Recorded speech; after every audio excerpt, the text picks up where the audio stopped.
Student, मैं हूं शशि और आप देख रहे हैं शशि द एजुकेटर। अब तक हमने यह देखा कि नागरिक कौन है और सत्ता किसे कहा जाएगा। अब सवाल बदल जाता है, अगर सत्ता ही गलत कानून बना दे तो, अगर बराबरी के नाम पर अन्याय होने लगे तो। यहीं से संविधान सरकार का मित्र नहीं, नागरिक का वकील बन जाता है और यह काम करता है अनुच्छेद 13, 14 और 15 के जरिए। अनुच्छेद 13, जब कानून ही अपराधी बन जाए। यह आर्टिकल असल में खामोश क्रांति है। अनुच्छेद 13 मौलिक अधिकारों के विरुद्ध कानून को शून्य कर देता है।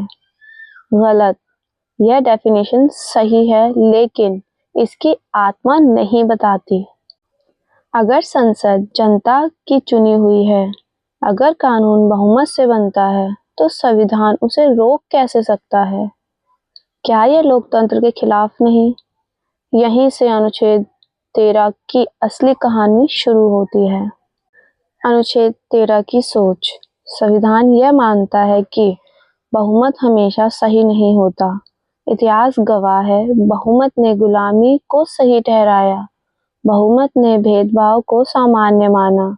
इसलिए अनुच्छेद 13 कहता है, अगर कानून मौलिक अधिकारों को चोट पहुंचाए तो वह कानून नहीं, कानूनी गलती है। अनुच्छेद 13 संसद को यह नहीं कहता कि कानून मत बनाओ, वह कहता है कानून बनाओ लेकिन सीमा में, मतलब सत्ता को शक्ति भी और सीमा भी। यही संविधान और तानाशाही में फर्क है। अनुच्छेद 13 वह जगह है जहां संविधान संसद से कहता है तुम शक्तिशाली हो लेकिन सर्वोच्च नहीं। अब शुरू करते हैं हम अनुच्छेद 14, समानता नहीं न्याय का गणित। यह आर्टिकल सबसे ज्यादा गलत समझा गया है। सबसे बड़ी गलतफहमी क्या है? कानून के सामने सब बराबर हैं, मतलब सबके साथ एक जैसा व्यवहार। अगर ये सच होता तो संविधान सबसे अन्यायी किताब बन जाती। अनुच्छेद 14 का असली गणित। संविधान एक सवाल पूछता है, क्या सबकी स्थिति एक जैसी है?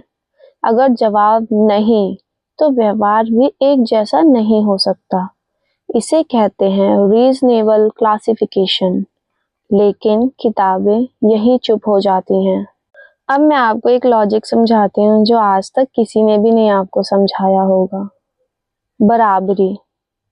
गलत, सबको एक लाइन में खड़ा करना। सही, सबको न्याय की लाइन तक पहुंचाना। अगर कोई 10 कदम पीछे है और कोई 1 कदम पीछे, तो दोनों को एक धक्का देना बराबरी नहीं, अन्याय है। अनुच्छेद 14 समानता का नारा नहीं, न्याय का फॉर्मूला है।